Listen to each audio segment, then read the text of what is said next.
식당이나 카페 혹은 집 거실에서 흔히 볼 수 있는 풍경이 하나 있습니다. 한 공간에 모여 있지만 부모와 아이 모두 각자의 스마트폰 화면에만 시선을 고정하고 있는 모습이죠. 아이는 영상을 보며 웃고 있고 부모는 밀린 업무나 SNS를 확인하느라 바쁩니다. 겉보기에는 평화롭고 조용한 이 풍경 뒤에 사실은 아이들의 정서가 서서히 메말라가는 비극이 숨어 있다는 사실을 알고 계시나요? 심리학자들은 이를 두고 디지털 고아가 된 아이들이라고 부릅니다.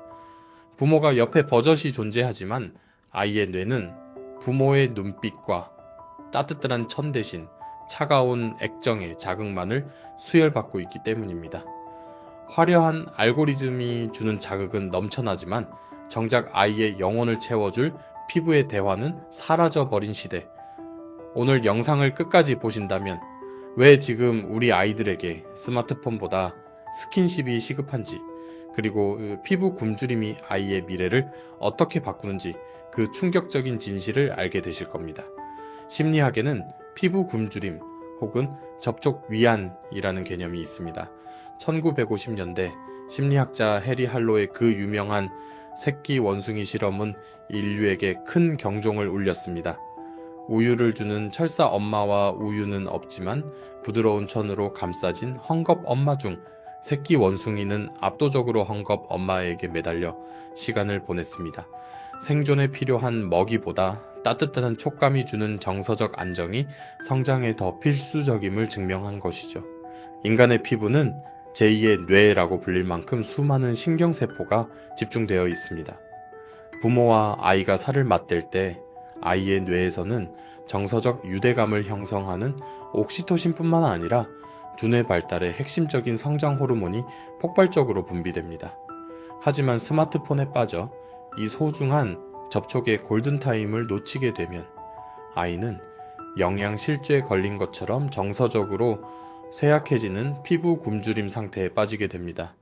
디지털 자극은 뇌를 일시적으로 흥분시킬 뿐 피부로 전달되는 부모의 온기처럼 뇌의 깊은 곳을 안정시키지는 못하기 때문입니다. 스마트폰이 무서운 이유는 단순히 아이의 시간을 뺏기 때문이 아닙니다. 부모와 아이 사이의 상호작용을 물리적으로 차단하기 때문입니다. 심리학에는 정지된 얼굴 실험이라는 유명한 연구가 있습니다.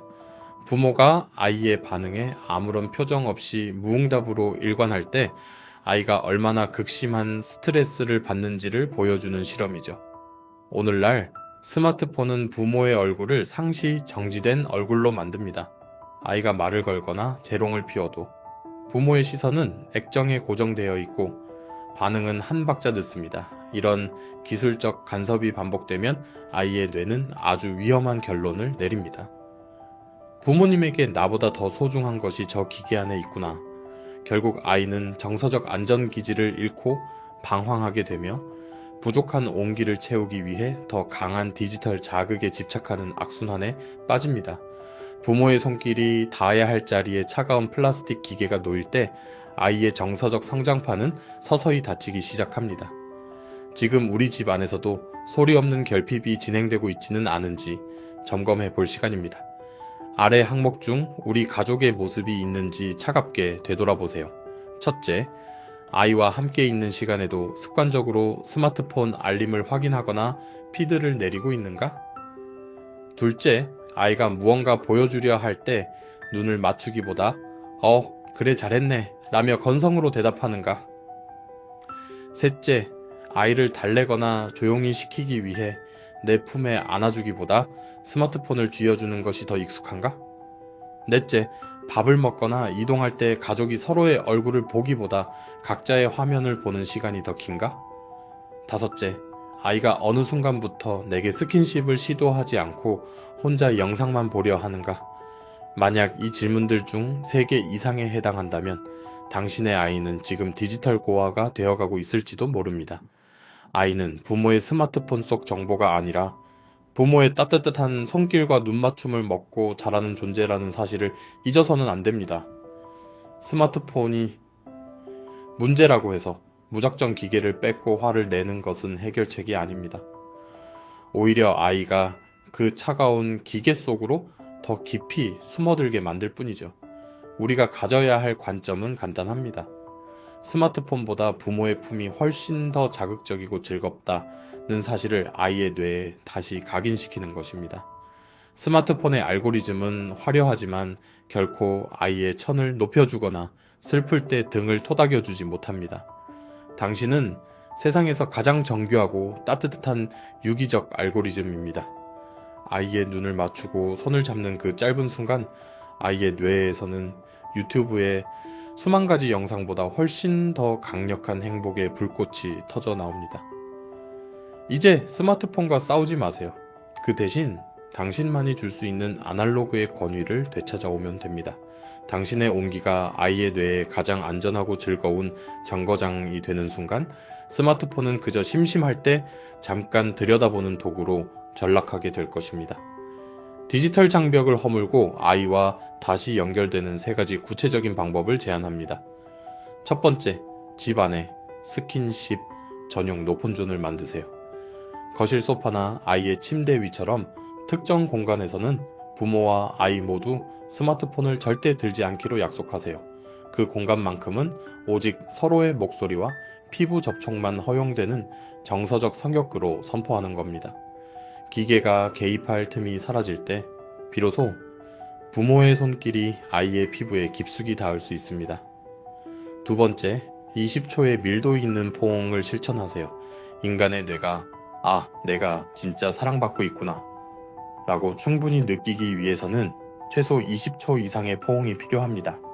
아이가 학교에 가기 전 혹은 잠들기 전 20초 동안 아무 말 없이 꽉 안아주세요. 이 짧은 정적과 온기가 아이의 뇌 속에 쌓인 디지털 스트레스를 씻어내주는 신경계의 리셋 버튼이 됩니다. 세 번째, 아이 컨택과 터치를 결합하세요. 아이와 대화할 때 스마트폰을 보며 대답하지 마세요. 반드시 하던 일을 멈추고 아이의 눈을 똑바로 바라보며 동시에 아이의 어깨나 손을 가볍게 쥐어주세요. 시각과 촉각이 동시에 자극될 때 아이는 부모가 자신에게 100% 집중하고 있다는 강한 확신을 얻습니다.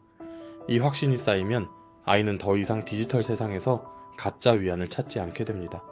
우리는 아이에게 더 좋은 환경을 만들어주기 위해 쉼 없이 달려왔습니다.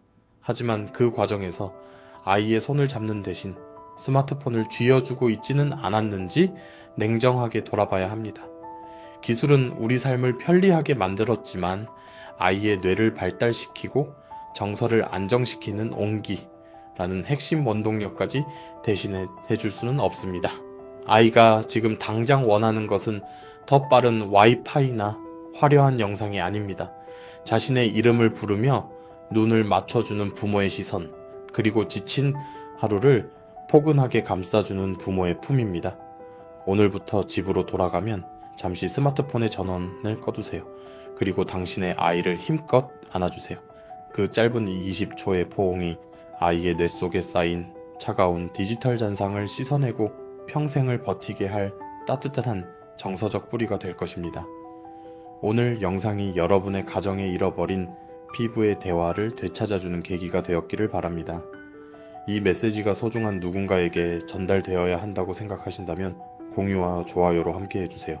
혹시 여러분도 아이와 함께 있으면서 스마트폰의 시선을 뺏겼던 순간 아이가 나를 빤히 바라보던 그 서글픈 눈빛을 마주한 적이 있으신가요? 그때 미안했던 마음이나 오늘부터 실천할 여러분만의 노폰존 계획을 댓글로 남겨주세요. 여러분의 작은 결심이 모여 우리 아이들을 디지털 고아에서 구해낼 수 있습니다. 저는 다음에도 당신의 가정과 마음을 단단하게 지켜줄 심리학 이야기로 돌아오겠습니다. 감사합니다.